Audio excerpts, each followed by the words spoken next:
ನಮಸ್ಕಾರ ವೀಕ್ಷಕರೇ, ಅಘೋರ ತಂತ್ರಮಂತ್ರ ವಿದ್ಯಾ ಚಾನಲ್ಗೆ ಎಲ್ಲರಿಗೂ ಸ್ವಾಗತ ಸುಸ್ವಾಗತ.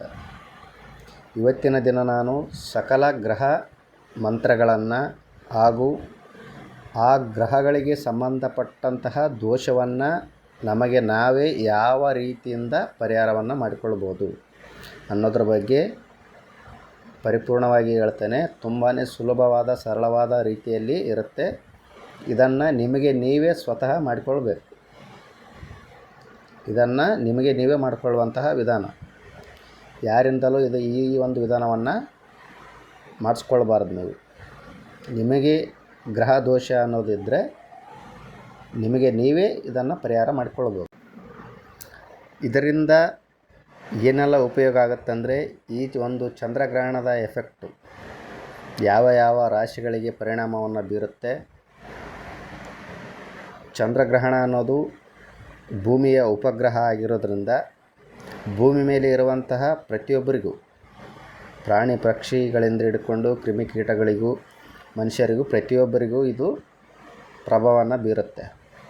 ಆದ ಕಾರಣ ಪ್ರತಿಯೊಬ್ಬರು ಈ ಗ್ರಹಣದ ಎಫೆಕ್ಟನ್ನು, ದೋಷವನ್ನು ಯಾವ ರೀತಿ ಪರಿಹಾರವನ್ನು ಮಾಡಿಕೊಳ್ಬೋದು ಅಂದರೆ, ಮೊದಲು ನೀವು ಆ ಗ್ರಹಗಳಿಗೆ ಸಂಬಂಧಪಟ್ಟಂತಹ ಮಂತ್ರವನ್ನು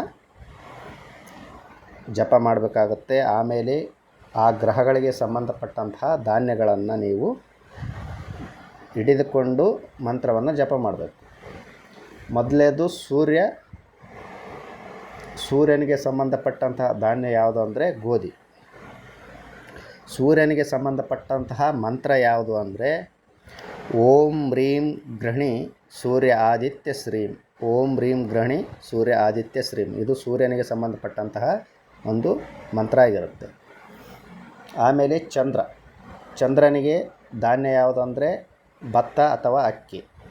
ಚಂದ್ರನಿಗೆ ಸಂಬಂಧಪಟ್ಟಂತಹ ಮಂತ್ರ ಯಾವುದಂದರೆ ಓಂ ಸ್ರಾಂ ಶ್ರೀಂ ಸೃಂ ಶ್ರೀಂ ಸಹ ಚಂದ್ರಾಯ ನಮಃ ಅಂತ ನೀವು ಮಂತ್ರವನ್ನು ಜಪ ಮಾಡಬೇಕು. ಮೂರನೇದ್ದು ಕುಜ ಅಂದರೆ ಮಂಗಳನಿಗೆ ಸಂಬಂಧಪಟ್ಟ ಧಾನ್ಯ ತೊಗರಿ.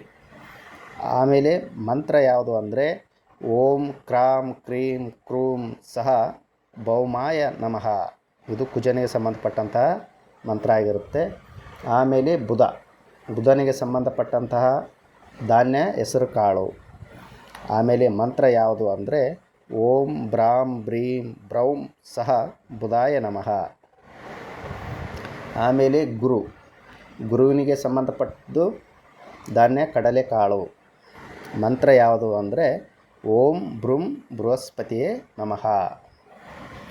ಆಮೇಲೆ ಶುಕ್ರನಿಗೆ ಸಂಬಂಧಪಟ್ಟಿರೋದು ಅವರೆಕಾಳು. ಶುಕ್ರನಿಗೆ ಸಂಬಂಧಪಟ್ಟ ಮಂತ್ರ ಓಂ ದ್ರಾಂ ದ್ರೀಂ ದ್ರೌಂ ಶುಕ್ರಾಯ ನಮಃ. ಆಮೇಲೆ ಶನಿಗೆ ಸಂಬಂಧಪಟ್ಟಂಥದ್ದು ಧಾನ್ಯ ಎಳ್ಳು. ಮಂತ್ರ ಯಾವುದು ಅಂದರೆ ಓಂ ಪ್ರಾಂ ಪ್ರೀಂ ಪ್ರೌಂ ಸಹ ಶನೈಶ್ವರಾಯ ನಮಃ. ಆಮೇಲೆ ರಾಹುವಿಗೆ ಸಂಬಂಧಪಟ್ಟಂತಹ ಧಾನ್ಯ ಉದ್ದು.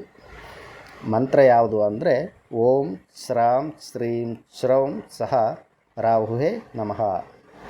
ಆಮೇಲೆ ಕೇತುವಿಗೆ ಸಂಬಂಧಪಟ್ಟಂತಹ ಧಾನ್ಯ ಹುರುಳಿ.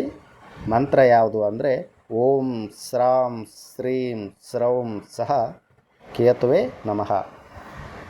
ಇದು ನವಗ್ರಹಗಳಿಗೆ ಸಂಬಂಧಪಟ್ಟಂತಹ ನವಧಾನ್ಯಗಳು ಹಾಗೂ ಮೂಲ ಮಂತ್ರಗಳಾಗಿರುತ್ತೆ. ಈ ಒಂದು ಮಂತ್ರಗಳನ್ನು ನೀವು ಏನು ಮಾಡಬೇಕು, ಪ್ರಾಂತಕಾಲದಲ್ಲಿ, ಬೆಳಗಿನ ಜಾವ ಪ್ರಾಂತಕಾಲದಲ್ಲಿ ಏನು ಮಾಡಬೇಕು, ಆ ಒಂದು ಗ್ರಹಗಳಿಗೆ ಸಂಬಂಧಪಟ್ಟಂಥ ಧಾನ್ಯವನ್ನು ತೆಗೆದುಕೊಂಡು ನೀವು ಎಷ್ಟು ತಗೊಳ್ತೀರ, 21 ಧಾನ್ಯ ಆಗಲಿ ಅಥವಾ 108 ಧಾನ್ಯ ಆಗಲಿ ತೆಗೆದುಕೊಳ್ಬೇಕು. ಎಲ್ಲವನ್ನು ಗೋಧಿ, ಭತ್ತ, ತೊಗರಿ, ಹೆಸರುಕಾಳು, ಕಡಲೆಕಾಳು, ಅವರೆಕಾಳು, ಎಳ್ಳು, ಉದ್ದು, ಹುರುಳಿ ತೆಗೆದುಕೊಂಡು ನಾನು ಹೇಳಿರುವಂತಹ ಮಂತ್ರದಿಂದ, ಸೂರ್ಯನಿಗೆ ಸಂಬಂಧಪಟ್ಟಂಥ ಮಂತ್ರದಿಂದ ಗೋಧಿ, ಚಂದ್ರನಿಗೆ ಸಂಬಂಧಪಟ್ಟದ್ದು ಭತ್ತ ಅಥವಾ ಅಕ್ಕಿ, ಕುಜನಿಗೆ ತೊಗರಿ, ಬುಧ ಹೆಸರುಕಾಳು, ಗುರುವಿಗೆ ಕಡಲೆಕಾಳು, ಶುಕ್ರನಿಗೆ ಅವರೆಕಾಳು, ಶನಿಗೆ ಎಳ್ಳು, ರಾಹುವಿಗೆ ಉದ್ದು, ಕೇತುವಿಗೆ ಹುರುಳಿ.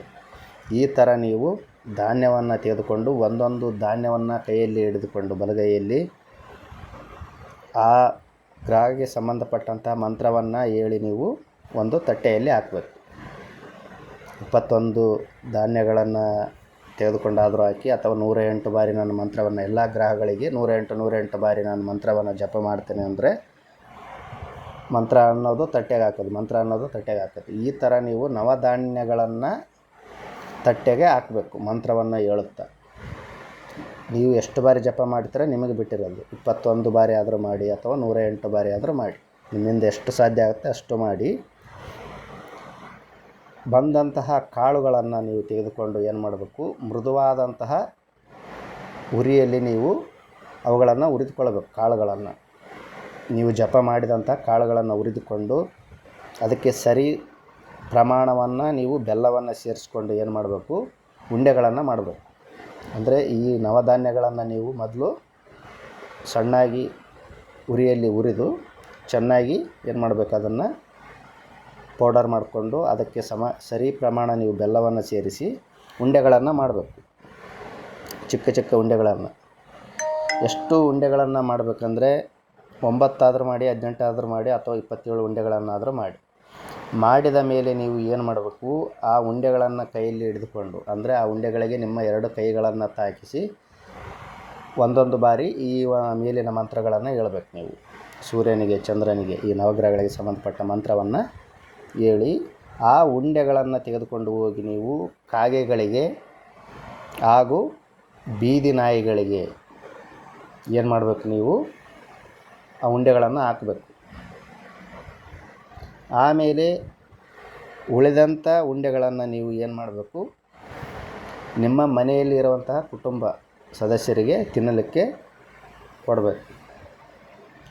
ಈ ಥರ ನೀವು ಮಾಡಿದರೆ ಏನಾಗುತ್ತೆ, ನಿಮಗೆ ಇರುವಂತಹ ದೋಷ, ಅದು ಗ್ರಹಣದ ಎಫೆಕ್ಟಿಂದ ಬಂದಂಥ ದೋಷನೇ ಇರಲಿ ಅಥವಾ ನಿಮ್ಮ ಹುಟ್ಟಿನ ಜಾತಕದಿಂದ ಬಂದಂತಹ ಗ್ರಹ ದೋಷನೇ ಇರಲಿ, ಎಲ್ಲ ದೋಷಗಳನ್ನೋದು ಕ್ಲಿಯರ್ ಅನ್ನೋದು ಆಗುತ್ತೆ ಈ ಒಂದು ವಿಧಾನದಿಂದ.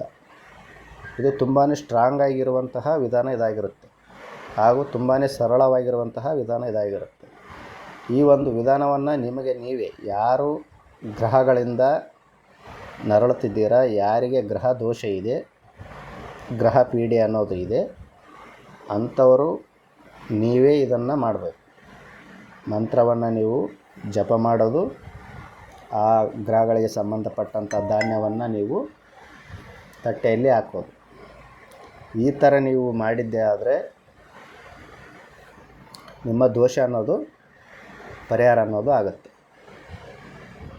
ಆಮೇಲೆ ನಿಮ್ಮ ಪುರೋಹಿತರಿಗೆ, ಯಾರು ಪುರೋಹಿತರು ಇರ್ತಾರೆ, ಕುಲ ಪುರೋಹಿತರು ಯಾರು ಇರ್ತಾರೆ ನಿಮಗೆ, ಅಂಥವರಿಗೆ ನೀವು ನವಧಾನ್ಯಗಳನ್ನು ದಾನವನ್ನು ಮಾಡಿ.